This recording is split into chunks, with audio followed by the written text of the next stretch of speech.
Bem-vindo ao Direito em Ação, seu programa genial e reverente de direito. Meu nome é Flávio Marzano e nós estamos com a Paula Marzano hoje aqui, né, meu amor? Boa noite, bem-vindo ao Direito em Ação. Hoje a gente está com a ilustre presença do Dr. Cristiano Volpi. Cris, eu queria te agradecer a presença, dizer que é uma honra para a gente te receber. E Dr. Cristiano é mestre em Ciências Jurídicas, auditor do futebol profissional do TJD de Minas Gerais e ex-presidente da Comissão de Prerrogativas da OAB. Cristiano, seja bem-vindo.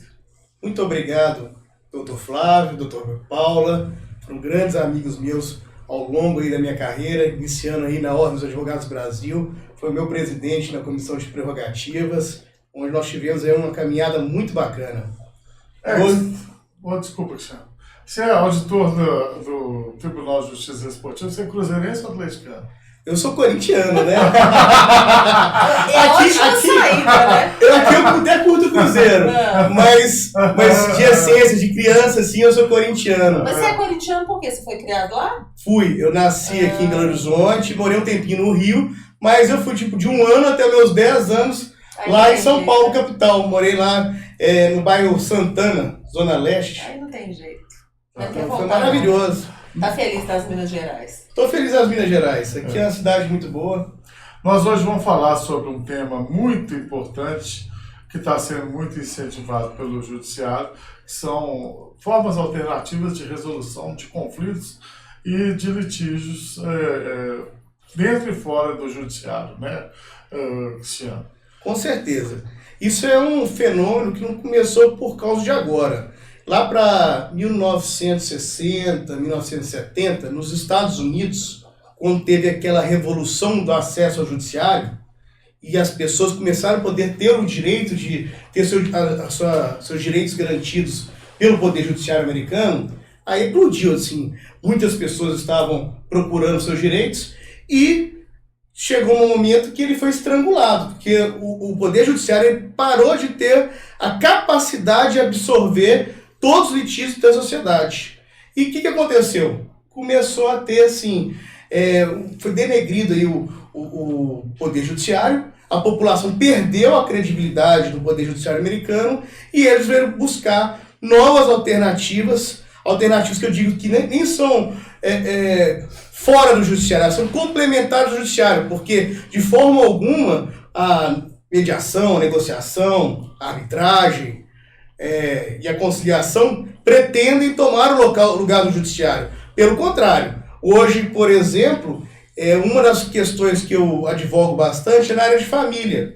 E eu faço o divórcio praticamente todo no meu escritório, porque eu chamo a parte contrária vai, nós debatemos, negociamos, mediamos, às vezes optamos até por uma câmara extrajudicial para iniciar. Quando a gente chega num ponto comum, nós levamos ao judiciário, no Sejus, que hoje tem aquela opção do pré-processual, e, por incrível que pareça, em até 15 dias da distribuição ao pedido de homologação, o Sejus que vem homologando. Então, ou seja, é bom para o Estado, é bom para as pessoas que ficam menos tempo sofrendo com aquele litígio, e é bom para toda a sociedade, quando a gente consegue pôr um final. E ainda tem alguma limitação dos litígios que podem ser levados à mediação ou à conciliação ou não? Não.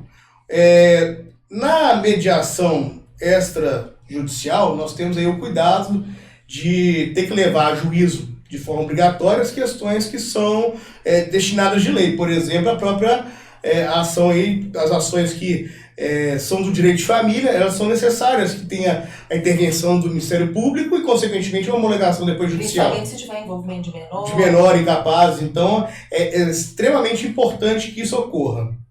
E alguma proibição?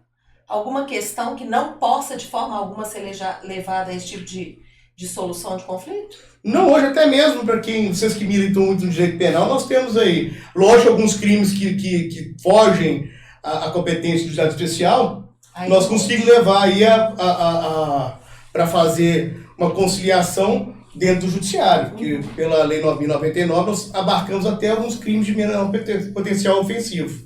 Você quer, eu acho que por questões até didáticas para as pessoas que acompanham a gente já entrou no tema assim de forma mais direta, mas você quer fazer uma diferenciação do que é cada um deles? Eu acho importante. Eu acho que o ponto principal é o que nós, seres humanos, já somos inerentes. Acontece desde o início, quando a gente aprende a falar. Qual que é o primeiro ponto de resolução de conflitos? É a negociação.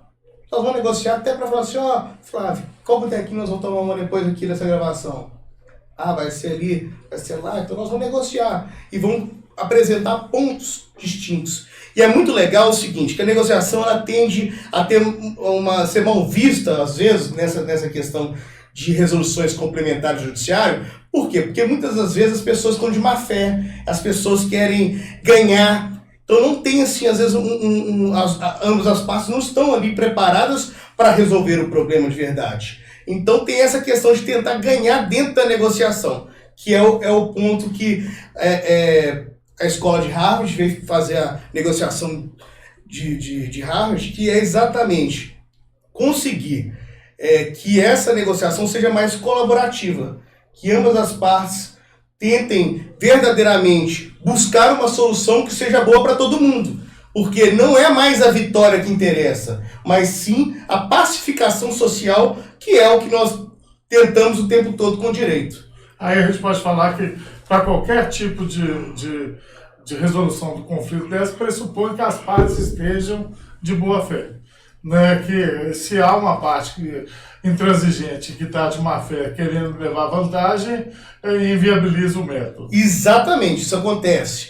Mas mesmo assim a gente consegue ver, por exemplo, vamos colocar a questão da conciliação e mediação.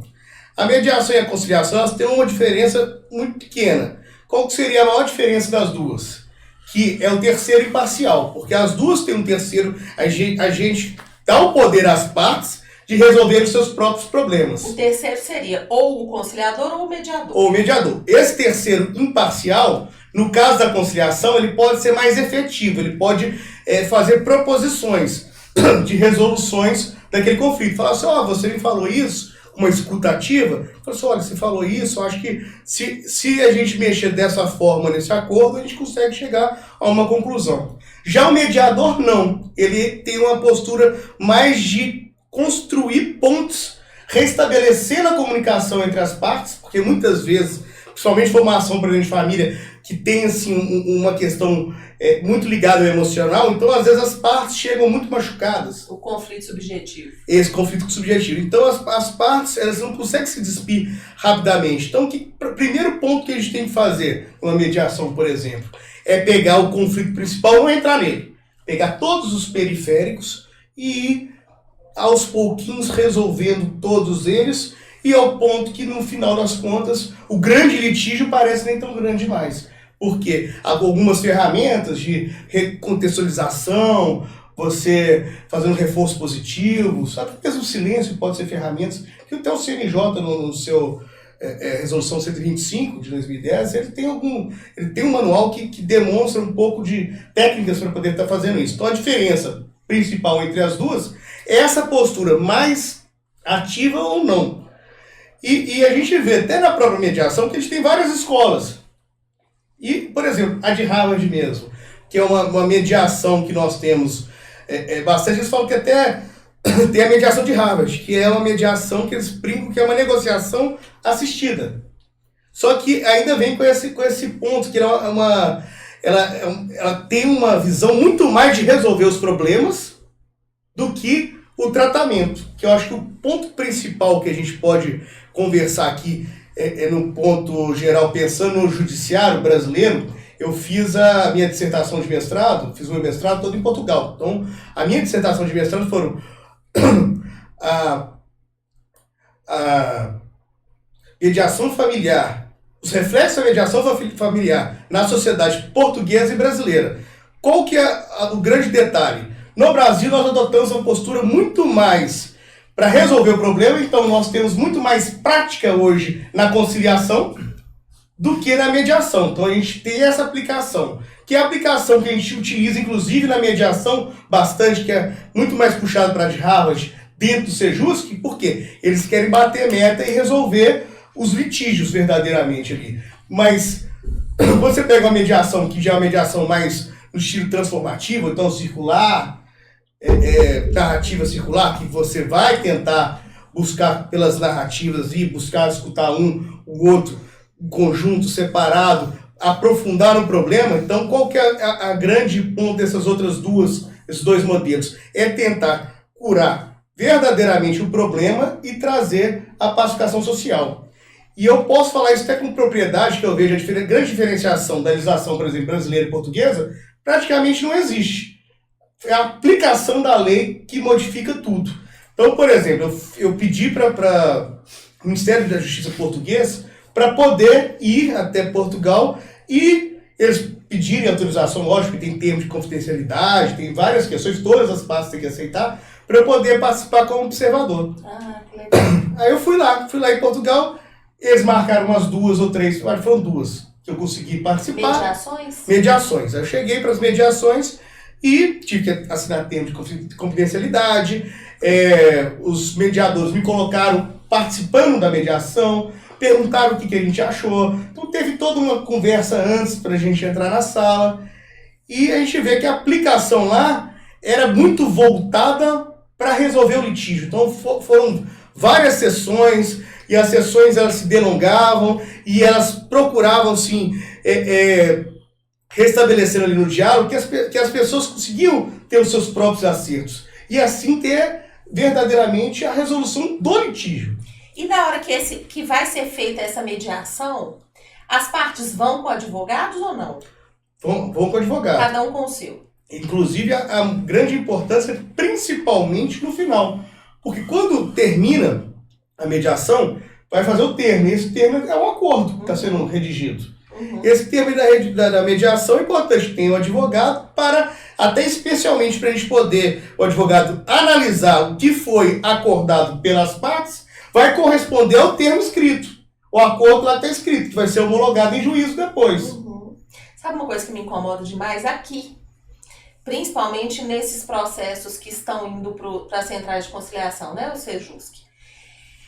Não é obrigatória a presença do advogado na primeira audiência. Então, se você está litigando com uma pessoa que não teve o cuidado ou não, financeiramente não tem condição de levar um advogado presencialmente, aquela pessoa, na minha opinião, tá? Na minha opinião, ela fica subjugada perante o outro que está com o advogado. Isso me incomoda profundamente. Porque a sensação que eu tenho é que a balança não está equilibrada, sabe? A impressão que me dá é que aquela pessoa que está acompanhada do advogado acaba saindo na frente. Deveria ser nomeado um dativo para É o que eu penso, ou um dativo, ou um defensor público, ou criar uma situação onde as partes estivessem sozinhas com o conciliador. Alguma coisa ali tinha que ser mexida para ficar essa balança equilibrada. Não sei o que você acha disso, mas eu concordo, especialmente quando uma parte vai com um advogado e outra parte não vai com o advogado. É isso. Isso aí pode criar um desequilíbrio. Mas a orientação ao mediador, principalmente ao conciliador, ele tem a obrigação de equiparar as partes. Um dos princípios, inclusive, da mediação, por exemplo, é que as partes têm que estar equilibradas. Porque se não tiver equidade entre as partes, você não tem um acordo justo. Até mesmo a gente vê isso, que o mediador ele tem que saber equilibrar, porque às vezes uma parte tem um alto grau de instrução e a outra não. É isso que me incomoda. Eu acho que se o advogado não está presente, ele desequilibra essa balança. Pode desequilibrar, sim, com certeza. E especialmente, que eu ia falar, quando eu retorno ao Brasil e peço, na época, até o Dr. Cleiton Rosa, que me recebeu muito bem, é um dos melhores juízes que eu já vi trabalhar nesta área, ele é uma grande referência. Eu fui pedir para ele para poder fazer umas sessões aqui no Brasil, que demorou mais que lá, para eles me responderem um e-mail, viu? Eu mandei um e-mail para Portugal, me responderam, eu marquei passagem, fui, e o do Brasil não tinha marcado. Aí eu retorno, consegui marcar, o Cleiton foi lá, me passou minha coordenadora, aí eu cheguei na coordenadora e perguntei, como é que eu vou fazer? Não, nós vamos fazer o seguinte, doutor, você vai sentar naquela cadeirinha ali, as mediadoras já estão voltando, elas vão sentar aqui. Você fica caladinho e faça o relatório. Não assinei termos de confidencialidade, eles não explicaram o caso anterior para mim, não perguntaram para as partes se eles concordavam. Fizeram igual estagiário, os relatórios de estágio que a gente faz na faculdade. Acho que nem, até nos relatórios de estágio a gente tinha que perguntar para a parte se ela concordava. Não, isso foi um erro técnico, inclusive não assinar o termo de confidencialidade, que é um dos principais pontos da mediação, que dá mais segurança à mediação. O que eu acho bom é o seguinte, para família funciona muito bem porque as pessoas, de um jeito ou de outro, na maioria das vezes, elas estão interessadas na solução do conflito porque elas vão ter uma relação perene, principalmente quando tem filhos e outras situações de afeto que vão propiciar um relacionamento contínuo no tempo. Agora, não resolve o problema que é resolvendo dos grandes e contumazes demandantes. Por exemplo, operadoras de telefonia, seguradoras e outras que utilizam do judiciário de forma contumaz para violar o direito de outros. Né? O que pode ser feito nesse caso? Né? Porque você chega lá, não vou falar nome de operadora nem nada, porque nem precisa, são todas. Né? O cara simplesmente vende um plano, não entrega, aí vai no juizado especial lá, banco tem a conciliação, banco também e tal, mas faz parte da estrutura dele violar o direito, porque sabe que as indenizações são pequenas e não tem nenhum tipo de interesse em mudar a postura. Não tem, inclusive, porque o próprio Estado é o maior demandista que nós temos. Isso. Quem deveria garantir pra gente o direito, ele é o que está demandando. O primeiro violador de tudo. É você tendo que pedir de volta o imposto, sendo acusado injustamente. Então nós temos assim, nós utilizamos, eu brinco, a gente utiliza uma parcela muito pequena do judiciário. Uhum. Por quê? Porque o cidadão comum, que vai estar nas nossas relações, tanto direito penal, no direito civil, direito de família, é uma parcela muito pequena, porque a grande parte do judiciário está focada nas grandes empresas, telefonia, banco, entre outros, e também no próprio Estado, que está tendo uma grande demanda. Aí o que o Brasil fez? Adotou essas posturas, até trouxe hoje, por exemplo, a mediação, mas a conciliação que começou aqui no Brasil nos anos 90, ela se aqueceu muito porque a visão do judiciário brasileiro é fazer número. Isso. É fazer o quê? É resolver o processo, não o litígio. Que é onde eu estava tentando chegar quando eu estava contando a parte de Portugal. Então eu senti lá em Portugal, que cheguei lá e vi o Estado português querendo resolver o problema para que as pessoas não voltem para o judiciário para resolver. Não vira uma fábrica de demanda. Não vira uma fábrica de demanda. No Brasil, nós fazemos o contrário. Nós queremos resolver processo, bater meta do CNJ, os juízes, e o que vai acontecendo? Tem aquele tanto de acordo mal feito que não resolveu o problema e, no final das contas, nós temos execuções de vários dos acordos que foram realizados ao longo desse... Nisso daí eu vou abrir o parênteses aqui só para fazer uma crítica, que isso daí é uma política do judiciário, que é o seguinte, você pega uns acordos por dano moral lá, que o acordo por dano moral, a indenização por dano moral, ela tem um efeito pedagógico, que era para o demandante, né? Que era para o demandante não voltar a incidir no mesmo erro. E aí a operadora, essas operadoras, esses grandes demandantes, dá uma indenização por dano moral quando está com advogado de 5 mil, quando a parte está sem advogado de 2 mil. Né? Então o pessoal acha que o advogado custa caro, mas ele vende o direito dele por uma vez menos do que, por metade do que seria o que ele pagaria para o advogado. Então ele perde 3 vezes o valor que ele pagaria para o advogado. Incentiva o cara a continuar demandando. Nesse caso, a mediação funciona? Não funciona, né? Não vai chegar a funcionar, porque aí deveria ocorrer o seguinte, poderia funcionar se viesse o Ministério Público e fizesse uma mediação com aquela empresa, determinada empresa. Mas no individual... Mas aí o Ministério Público entra falando que são direitos homogêneos, plúrimos, e que aí não cabe a ele, que são direitos individuais plúrimos e tal, não cabe a ele. É a conversa fiada de quem não quer trabalhar. O que resolveria para mim é verdadeiramente fazer como os Estados Unidos fazem. Você infringir o direito é $50 mil. Isso. Aqui deveria ser tipo isso, porque se nós temos dano moral efetivo, as empresas vão ter o caráter pedagógico e não vão querer mais. ter processo. Hoje é mais barato ter processo do que cumprir a lei. Exatamente. E quando advogados acham uma mina dessa, hoje estão acusando o cara de ser predador, advocacia predatória. Inclusive, quando fui presidente da Comissão Estadual de Prerrogativas, atuei muito, principalmente em Varginha, que tiveram vários casos de pessoas que estavam litigando contra grandes empresas e, no final das contas, estavam sendo acusadas dessa advocacia predatória. E por essa razão, tiveram até prisões decretadas. Foi uma questão ali muito delicada que ocorreu. E isso é uma violação não só à advocacia, mas também ao direito do consumidor ali, o direito da parte. Porque nós somos os representantes do direito daquela pessoa. As nossas prerrogativas profissionais, o destinatário final é o cidadão brasileiro. Estou apertando o Cristiano aqui porque eu sei que ele tem muito a oferecer, tá? Por causa disso.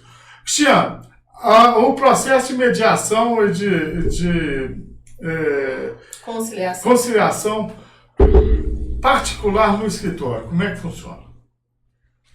Porque funciona também para o direito empresarial. Sim. Que às vezes um atrito entre sócios, uma demanda entre parceiros no comerciais. Direito empresarial era outro ponto que eu gostaria de ter falado, que quando eu estava nomeando as alternativas que nós temos, ou complementações ao judiciário, que é o juízo arbitral, que diferente da mediação, da conciliação e da negociação, que as próprias partes resolvem seus próprios problemas, na arbitragem, nós temos algo que assemelha muito com o Poder Judiciário, porque se delega ao terceiro a decisão final. Mas vão discutir qual árbitro, qual legislação que se aplica, pode ser legislação até estrangeira.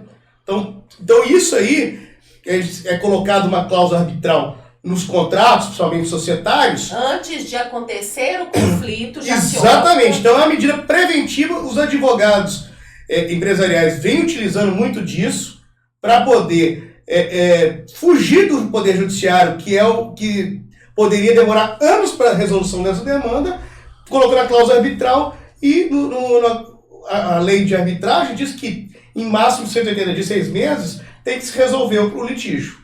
E aí você indica no contrato uma câmara arbitral, por exemplo? Exatamente. Uma câmara arbitral da Câmara do... Camargo, por exemplo, que é uma famosa aqui de Minas. Tem da OAB, tem câmara arbitral? Acho que tem para questões de... Tem mediação. Tem mediação. Eu acho que câmara arbitral não tem. Tem mediação, tem para questões disciplinares. Tá certo. Eu acho que a Junta Comercial tinha uma câmara arbitral, não tinha não? Eu sei que tem várias. O que eu sei de arbitragem, que eu acho muito interessante, é no direito internacional, quando você tem, por exemplo, duas empresas de países diferentes que vão negociar alguma coisa, fazer uma compra, alguma coisa, e elas elegem, por exemplo, uma câmara de arbitragem de um país terceiro para solucionar demandas que eventualmente surjam. Eu acho isso incrível, porque aí você não vai pesar nem para um lado, nem para o outro. Nem a legislação de um, nem a legislação do outro vai ter lá. Eu sei que tem uma Câmara Internacional de Comércio Internacional que é muito boa, que eles acabam se rendendo às decisões dessas câmaras. Tem uma na Inglaterra sensacional. Eu acho que é até essa. porque comerciante, quem já trabalhou com comércio sabe que os caras são avacalhados para danar. Os caras negociam milhões pelo telefone, não pega documento. Não assina papel de pão. Não assina nada. A gente que se vire depois. Entrega pra mim aí 3 navios de ouro aqui e tal, tô te esperando. O cara manda e chega metade tal. Não, tô te devolvendo aqui e tal. Aí depois fica aquela angu de caroço pra você resolver, porque... o direito comercial é na base do fio do bigode mesmo, né? Tem muita gente que faz isso, mas hoje em dia se profissionalizou demais. E também tem um outro detalhe. Dependendo do tipo de ação, se coloca muito, que aí às vezes você vê ali uma intenção um pouquinho mais obscura, a cláusula arbitral para inviabilizar o acesso, porque é muito caro você hoje estar acessando uma câmara arbitral. É um processo, tipo assim, extremamente caro. É mais caro que a justiça? Muito mais. Tipo assim, a questão deve ser umas 20 vezes, 30 vezes mais caro. E tem determinadas questões que não são acessíveis à Câmara Arbitral. Por exemplo, indenização da Vale. Estou falando na Vale porque é um processo... Direito indisponível não. É direito indisponível. Direito indisponível não pode ser na Câmara Arbitral. Não pode ser. Tem que ser via judiciária. Via judiciária mesmo, né? Acho que questões relativas a menores incapazes, né? E os Meio direitos ambiente, de então. direitos do Agora, trabalho. tem um negócio legal. Na Europa, que eu estudei bastante lá, Portugal, por exemplo, nós temos a arbitragem obrigatória, que aqui no Brasil não tem. Porque aqui tem a inafastabilidade do Poder Judiciário. Uhum. Lá tem a legislação prevê algumas questões que tem que ser obrigatoriamente Na na arbitragem. É bem interessante isso. Aqui não ia dar certo. Aqui não ia dar certo de jeito nenhum. Não ia porque quando você falou que nos Estados Unidos fizeram isso porque estava deslegitimando o Poder Judiciário, aqui nós temos que primeiro fazer um trabalho de legitimação do nosso Poder Judiciário. Com todo respeito, não é nada, não há crítica aí de destruição do Poder Judiciário, não. Mas nosso Poder Judiciário ele carece de legitimação. Quem legitima a atuação do Poder Judiciário são os advogados. É uma advocacia forte na defesa do direito de cada um dos indivíduos e tal, que legitima a atuação do judiciário. Se você tem um advogado que pode falar, que pode entrar com recurso, que pode isso, pode aquilo, e depois você tem determinada decisão, aquilo que legitima o judiciário. No entanto, a gente vê que o próprio judiciário desmerece a atividade de advocacia, falando que ele não funciona, ou que funciona de forma retardada, no sentido temporal, por causa da atuação dos advogados. E aí ele se autodeslegitima, falando que ele não dá conta do questionamento dos advogados. Né? Quando o advogado é essencial à administração da justiça, justamente porque ele funciona como legitimador. Essa falta de legitimação, você acha que os meios extrajudiciais cooperam com a legitimação do judiciário? Cooperam. Mas nesse ponto é muito interessante. Nós estamos conversando aqui que a pequena parte do judiciário é utilizada pelo cidadão. Esse é um ponto. Esse ponto é um ponto de partida do raciocínio. Aí beleza. Aí você pega uma justiça extremamente lenta. Por quê? Porque nós temos altos salários do judiciário, então não consegue se contratar mais, fazer mais concurso público. Exatamente. Então a gente não tem mais gente para laborar nisso. Aí eles querem o quê? Eles querem acabar com alguns tipos de recurso, ou então fazer a prisão lá, no caso do penal de segunda instância, limitando o direito do cidadão, porque o direito de recorrer não é do advogado, é do cidadão. Ou seja, o réu ele não tem o direito de ter rápido a administração da justiça. A justiça não deveria ser rápida. É uma pena para o réu ele ficar muito tempo com aquele processo. Então o Estado está violando o direito dele. Aí beleza. Então nós vamos violar outro direito do réu, suprimir o recurso ou prender ele em segunda instância, porque o Poder Judiciário é devagar. Aí, o que eu chamo isso daí, sempre falei que é o seguinte, é uma política inconstitucional do direito do Poder Judiciário, que ao invés de determinar que o Estado adeque a política pública à universalidade, o que ele faz? Ele adequa a universalidade a um segmento da população. Ou seja, ela exclui determinada parcela da população ao serviço público. Excludente, política excludente, que a Constituição de 88 não permite. É um ranço do Poder Judiciário. É isso que eu falo, que o Poder Judiciário não se legitimou depois da Constituição de 88, porque ele raciocina na Constituição anterior. O que houve, que o Judiciário, ele pegou a interpretação que ele tinha do direito civil e tenta, até hoje, interpretar a Constituição com a interpretação que ela tinha do Código de Processo Civil e do Código Civil anterior à Constituição. Hoje é que depende, né? Hoje que ele está tentando, mas mesmo assim com determinados movimentos sociais aí que são, vamos dizer, que tem um pensamento retrógrado, isso está voltando à tona dessa forma também. Então, pegando a sua pergunta mesmo, na essência, eu acredito que são 2 pontos que a gente pode resolver. Um ponto, sem sombra de dúvida, é que se a gente dobrasse o número de juízes, de servidores, e colocasse um salário digno, alto, mas sem penduricado, que faz às vezes o salário dos juízes ficarem do servidor público em geral. Põe um salário que é igual o meu de procurador federal, que é um grande salário e tal, mas não tem penduricado nenhum. Está dentro do teto constitucional. E o segundo ponto que eu entendo que seja extremamente pertinente seria a questão de utilizar, sim, esses métodos complementares ao judiciário. Para quê? Para realmente desafogá-lo. Mas, diferente do que está sendo feito hoje, a minha sugestão deveria ser o quê hoje? Em vez de a gente pensar em meta do CNJ, é tentar olhar mais para o lado humano da questão, resolver o litígio das pessoas. Por quê? O que acontece? O que eu mais sinto?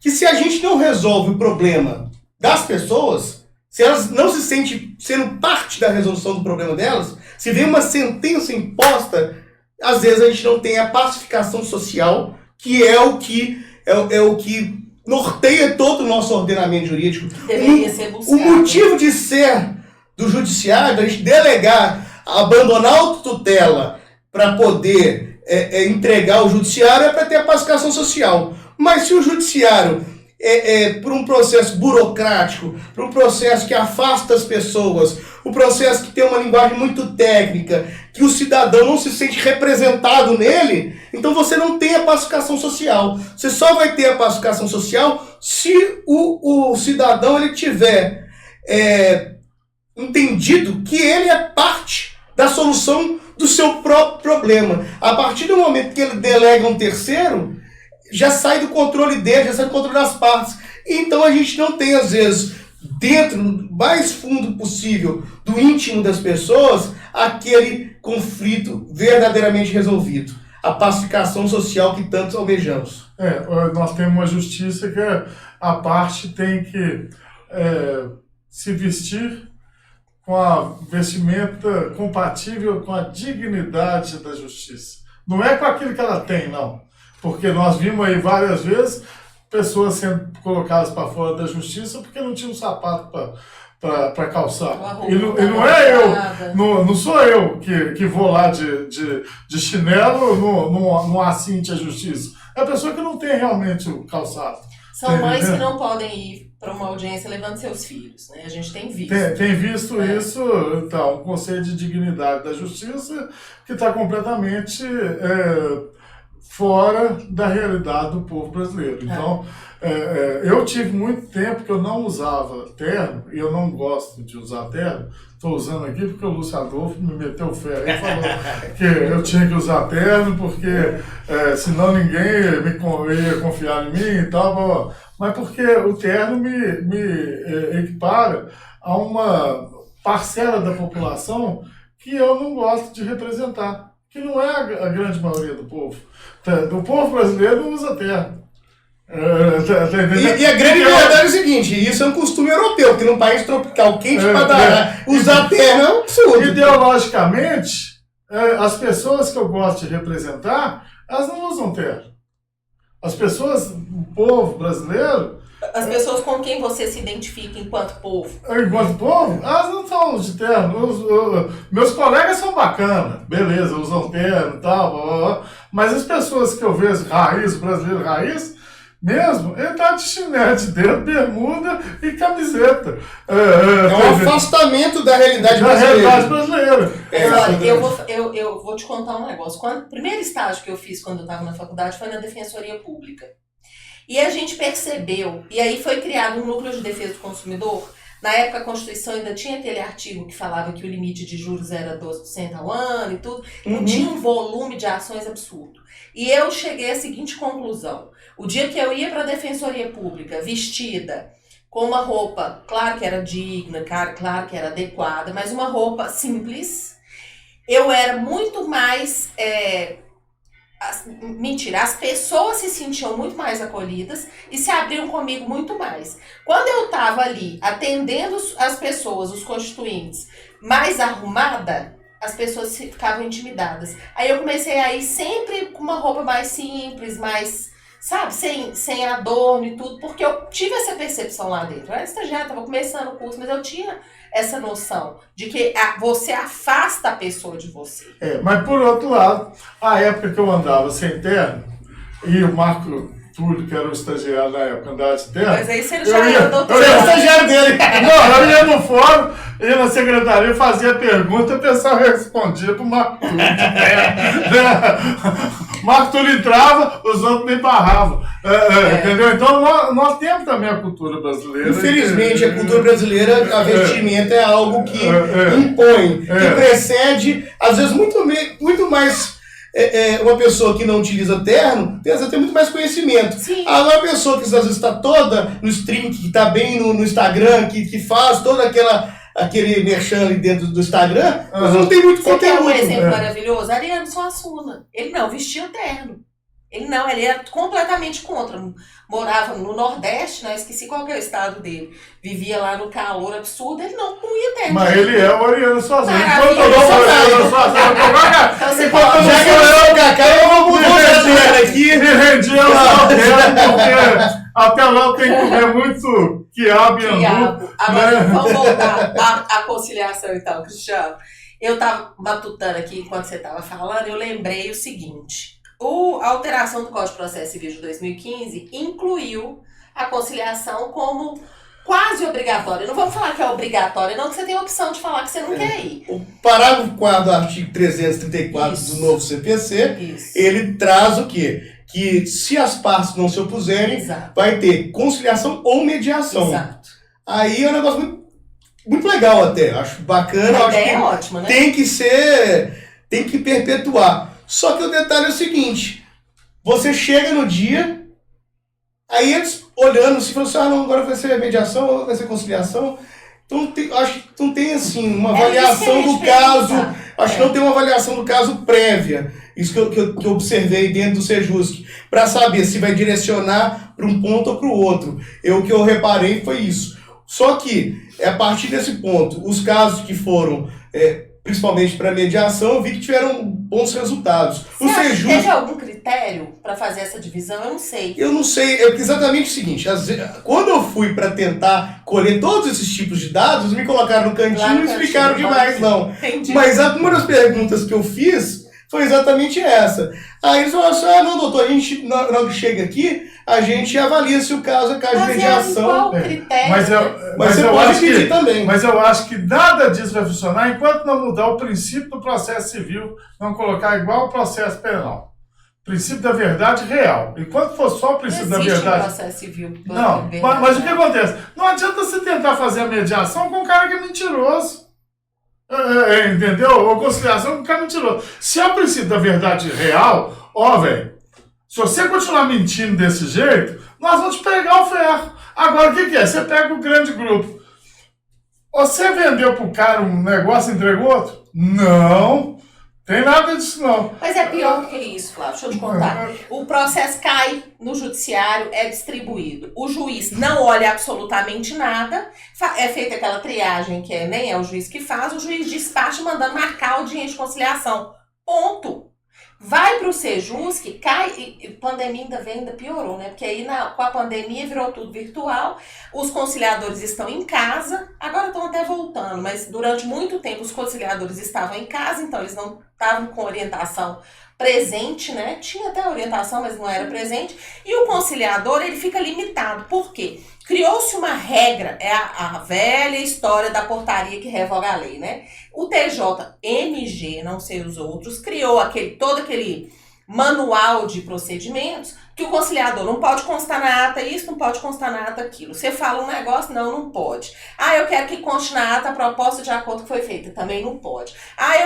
E aí o conciliador chegou num ponto que eles já olham para sua cara e falam assim, tem acordo, doutora? Não te pergunto o que aconteceu, porque antes tinha isso, né? Você quer relatar seus fatos, você quer contar o que aconteceu, para a pessoa ter até aquele momento de desabafo. Isso é até uma forma de você tratar do conflito subjetivo. Porque aí a pessoa desabafa, fala. Aí elas já chegam. Não sei se está assim com você, Cristiano, porque comigo eu tenho visto O todos. detalhe é o seguinte, isso vai no direito do consumidor é exatamente isso. Ah, pois é. Mas no direito de família eu vejo duas coisas. Primeiro, a maior parte dos casos que eu peguei que foram para mediação foi sugestão do Ministério Público, que eu achei super legal. Aí já é no meio do já processo. Já no meio do processo. Né? Todos os demais eu fui para conciliação. Uhum. Na conciliação, como se trata da área de família, é uma questão de sentimento, normalmente eles têm um pouquinho, acho, mais sensibilidade. Mais paciência, né? Então, as partes falam um pouquinho sobre o problema. Muitas das vezes, o juiz de plantão, principalmente quando era o Cleiton Rosa é um cara sensacional. Ah, mas ele é uma tristeza, eu acho que ele saiu do Sejusc agora. Mas ele ia, conversava, ele às vezes conseguia ajudar na conciliação. Então, o juiz plantonista, os coordenadores, eu vejo que tem uma boa vontade para tentar resolver o conflito ali. Mas eu vejo que é muito mais para resolver o processo do que o conflito em si. E ó, bota o trem pra correr, pra andar depressa, pra poder liberar logo, porque já tem outra marcada daí 15 minutos. Eu posso estar sendo, assim, fazendo um julgamento exagerado, porque eu tenho esse desconforto em relação ao Sejusc, e como eu sempre tive em relação à Lei 9.099, juizado, pra mim, não resolve problema das pessoas.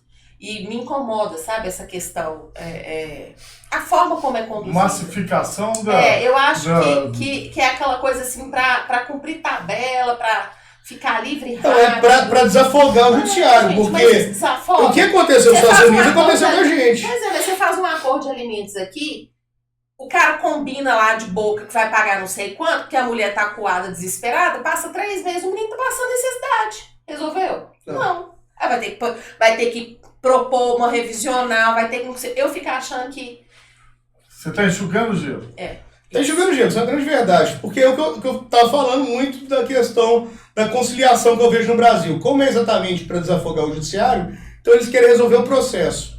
Então acaba deixando... Não adentra no problema de verdade e não resolve o problema. E aquele problema não acontece, porque às vezes o cara vai lá meio pressionado, assina um acordo, porque tinha um mandado de prisão já expedido, e não sei o que, tudo, ele vai assinar um acordo, paga a primeira, fica livre, não aguenta pagar, porque ele fez um acordo para ficar livre, e no final das contas ele se enrola novamente e tá voltando de novo. O processo pro judiciário, mandado de prisão expedido. E volta o processo mais difícil de resolver, porque aí as partes estão mais chateadas, mais magoadas, mais sofridas.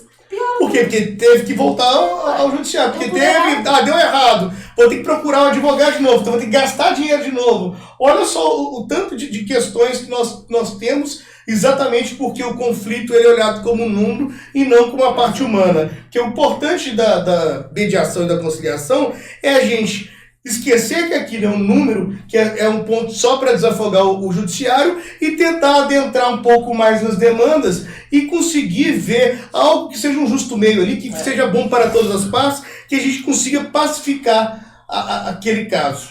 Que na verdade a teoria do conflito é o seguinte: todo conflito objetivo, o que é? O processo, né? Está disputando alguma coisa.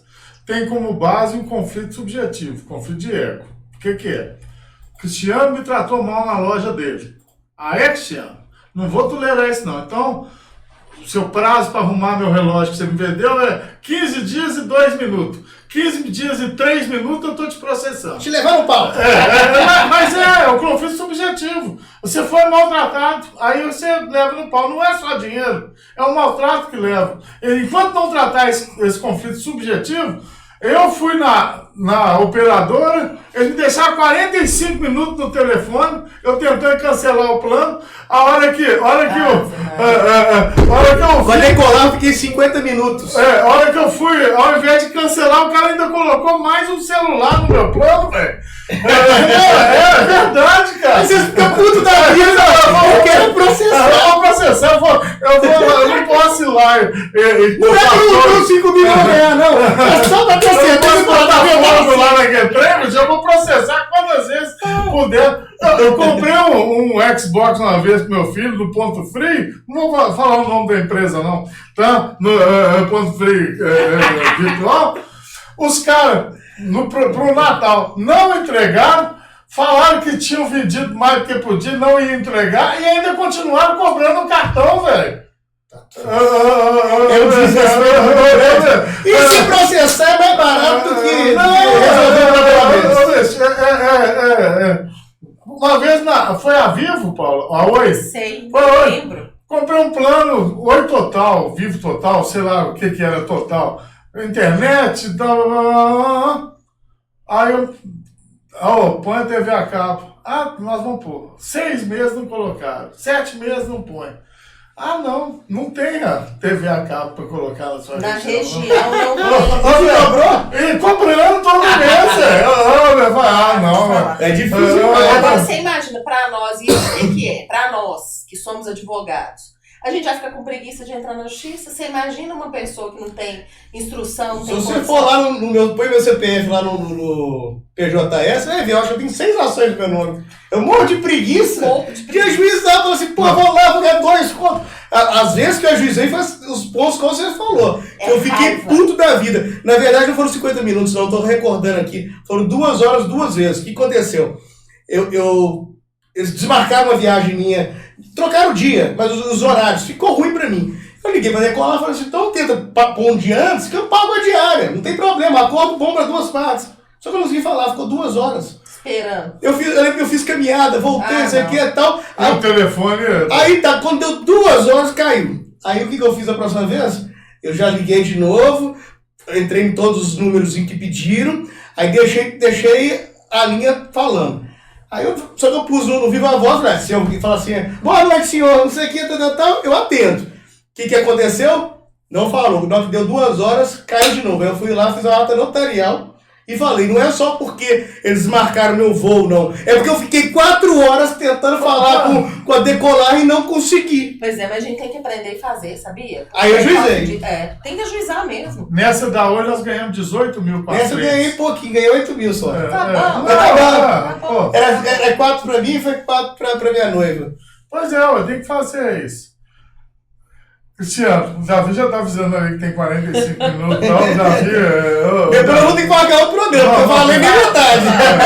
Pois é, a gente vai conversando, vai mudando. Mas não tem problema. É muito bom, muito bom. O importante é o seguinte, a gente saber que existem formas de solução de conflito extrajudiciais. Que são utilizadas Tem no que direito de saber família, no direito consumidor, no direito empresarial. Então e rápidas.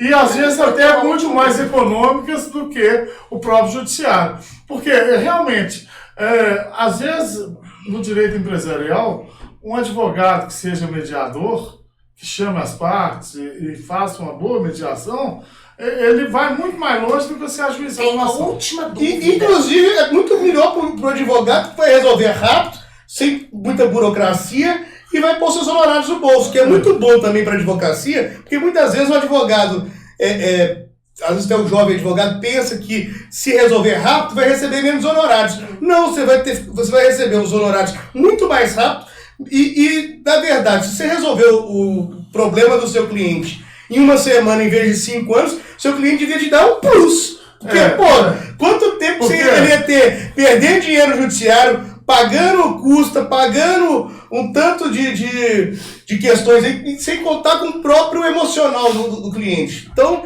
se eu peguei e resolver rápido a questão, é muito melhor para o advogado, para o cliente, para a sociedade, para todo mundo. Me tira uma dúvida, que aí é uma questão até de foro íntimo que eu lido no meu dia a dia. Eu acho que você deve passar por isso também. Suponhamos que você seja contratado por mim para fazer meu divórcio, certo? Opa. Eu fui no seu escritório, né? Eu sofro violência doméstica. Você é mais amigo meu do que dele, não é? Eu queria falar um igual, eu sofro violência doméstica. Peraí, já tem muito tempo. Aí suponhamos que eu vou lá, conto choro minhas pitangas toda, relato tudo pra você, e aí você, junto comigo, a gente opta pela mediação, certo? Aí você chama o ex-adverso, tenta fazer a mediação. Não deu. O que você faz? Você sai ou você continua advogando para a parte que te contratou? Eu tenho esse conflito, eu não sei lidar com isso. Depende. Se você atua para os dois na mediação, você fazendo a mediação, vamos supor que eu sou mediador, fiz um curso de mediação, sou mediador, sim. Até do TJ tem curso para poder fazer e se tornar. Aí eu fiz a mediação de vocês. Sim. Essa não deu certo. eu não posso advogar para nenhum dos dois. É o meu conflito. Agora, se nós ajuizamos a ação e pedimos mediação, porque pode ser pedido, que é um ponto que chega. Aí chega para o ser justo que já... Mas não é você que vai mediar, aí é outra mediação. coisa. Aí eu sou seu advogado da mediação, era outro advogado. Ele tem Aí outro tudo advogado bem. da mediação. Não deu certo? Inclusive, o que vai acontecer? Se não deu certo a mediação, volta o Ao processo. litígio. E no dia que se frustrou a mediação, é o dia de intimação para eu poder apresentar minha defesa, os meus 15 dias úteis. Perfeito. É o que eu faria. Minha dúvida era exatamente essa. Cristiano, muito obrigado. Eu que agradeço, bom de honra. Foi muito bom ter você aqui. Você é a primeira de várias vezes. Você é de casa, Cristiano. Não é preciso de ficar te agradecendo muito, não, porque você é da cozinha aqui, do escritório, da Paula e tudo, da Anacrim, da Comissão de Prerrogativa. Você é um cara que, se eu tivesse que apostar para ser presidente da OAB daqui a alguns anos, eu ponho ficha no você. Você é um cara que transita em todas as esferas da OAB. Então, anotem esse nome aí, gente, Cristiano Volpe, tá? Que ponham ficha que... Isso aí é amizade de anos. Eu acredito. Muito obrigado. Tá? Muito obrigado a vocês dois. Vocês são amigos queridos que eu levo para a vida. Nós também. Obrigado. Obrigada por tudo. Obrigado.